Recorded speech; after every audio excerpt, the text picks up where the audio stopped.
নমস্কার বন্ধুরা, কেমন আছেন সবাই? পাপিয়াস কুলিনারি আর্ট অ্যান্ড ব্লগের নতুন আরেকটি পর্বে আপনাদের সবাইকে স্বাগতম। খুব ব্যস্ততার মধ্যে দিয়ে দিন কাটাচ্ছি, যার জন্য আসলে ঠিকমতো ভিডিও দিতে পারছি না। এই ভিডিওটা আসলে 5 তারিখের মেয়ের স্কুলে ছিল ওরিয়েন্টেশন, এজন্য খুব সকালে ঘুম থেকে উঠে চা নাস্তা করে তারপর চলে গিয়েছি মেয়ের স্কুলে।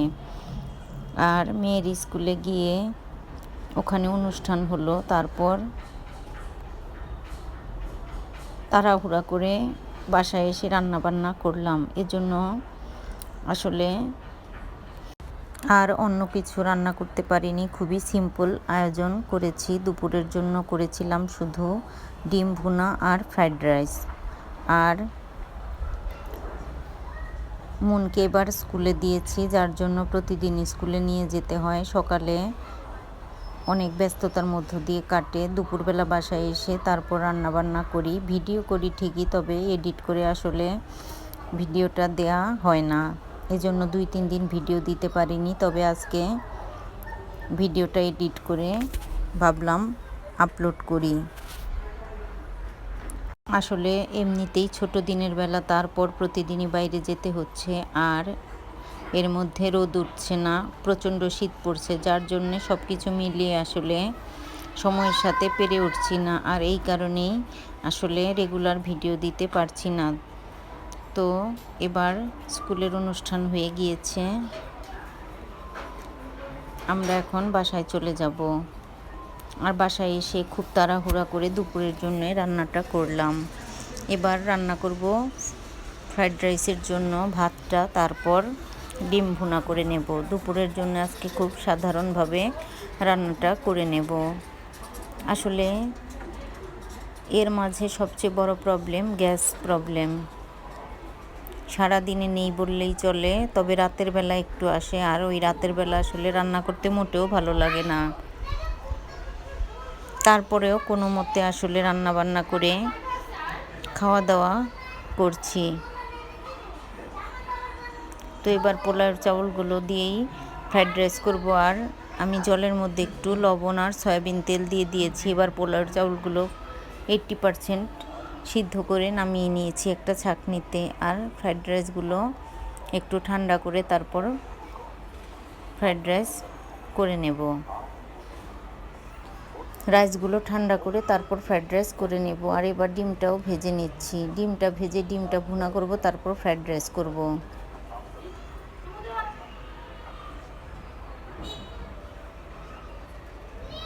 আসলে মাঝে কয়েকদিন রোদ মোটেও ওঠেনি, আর এরই মাঝে স্কুলে যেতে হয়েছে। স্কুলও অনেকটা সকালে,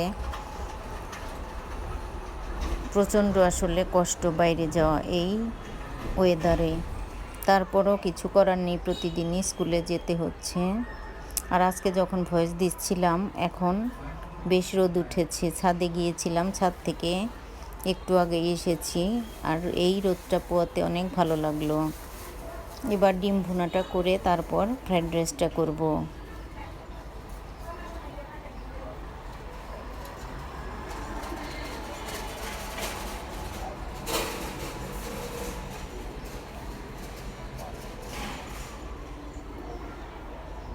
এবার মশলাপাতি সব কষিয়ে ডিমটা দিয়ে নামানোর আগে গরম মশলা বাটা দিয়ে নামিয়ে নেব। তবে যতই শীত পড়ুক, যতই ঠান্ডা লাগুক, আর যতই গ্যাস না থাক, তারপরও কিন্তু প্রতিদিন স্নান করে যাচ্ছি। কারণ সংসারের এই কাজকর্ম করে বাইরে যেয়ে এসে আসলে স্নান না করলে ভালো লাগে না, ধুলাবালিতে খুব খারাপ লাগে। আর কাজকর্ম করলেও আসলে মনে হয় যে একটু স্নানটা করে ফেললে শরীরটা ভালো লাগতো। প্রতিদিনই স্নান করছি, ছাদে যাচ্ছি, জামা কাপড় ধুয়ে দিচ্ছি, জামা কাপড় শুকাতে ছাদে নিয়ে যাচ্ছি। রোদ বৃষ্টি যাই হোক না কেন, রোদ কুয়াশা যাই হোক, তারপরও ছাদে গিয়ে জামা কাপড়গুলো দিলে মনে হয় একটু হালকা হলেও শুকিয়েছে। এবার আমার ডিম ভুনাটা হয়ে গিয়েছে, এবার ফ্রাইড রাইসটা করে নেব। প্রথমে দিয়ে দিলাম কড়াইতে তেল, দিয়ে দিব রসুন কুচি। রসুনটা ভেজে তারপর দিয়ে দিব গাজরগুলো। আজকে গাজর দিয়েই শুধু ফ্রাইড রাইসটা করব। আর আমার বাচ্চারা অন্যান্য সবজি দিলে তেমন খেতে পছন্দ করে না, এজন্য গাজরটাই দিচ্ছি। গাজরগুলো হালকা একটু 2-3 মিনিটের মতো ভেজে তারপর ডিম দিয়ে দিব। ডিমটা ভেজে তারপর এর মধ্যে রাইসগুলো দিয়ে দিব। খুবই সাধারণভাবে আজকের এই রান্নাটা করলাম, তবে খেতে হয়েছিল ভালোই। আর বাচ্চারা খুব পছন্দ করে এই সব খাবারগুলো।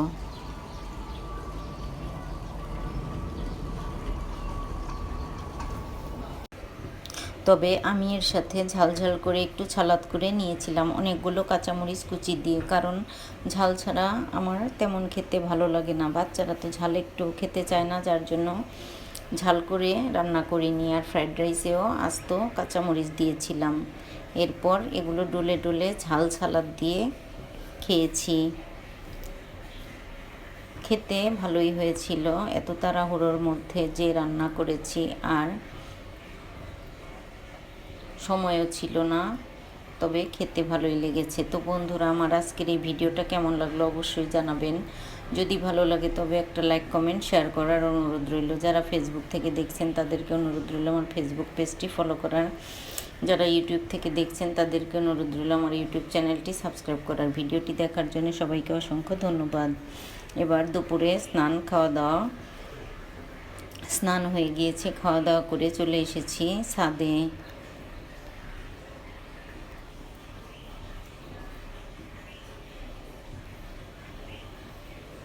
আর শীতের দিনে ভাত খাওয়ার পর অনেক ঠান্ডা লাগে, তখন ছাদের রোদে একটু আসলে অনেক ভালো লাগে। তো ছাদে এসে অনেক ভালো লাগছিল।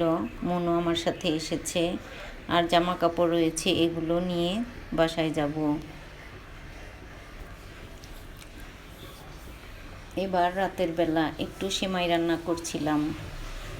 আসলে বাচ্চারা তেমন একটা দুধ খেতে চায় না, তবে সেমাই বা পায়েস রান্না করে দিলে এটা পছন্দ করে। এজন্য সেমাইটা রান্না খুবই সহজ, তার জন্য সেমাইটাই রান্না করলাম। সেমাইটা আমি বসিয়ে দিয়েছি আর সেমাইও দিয়ে দিয়েছি।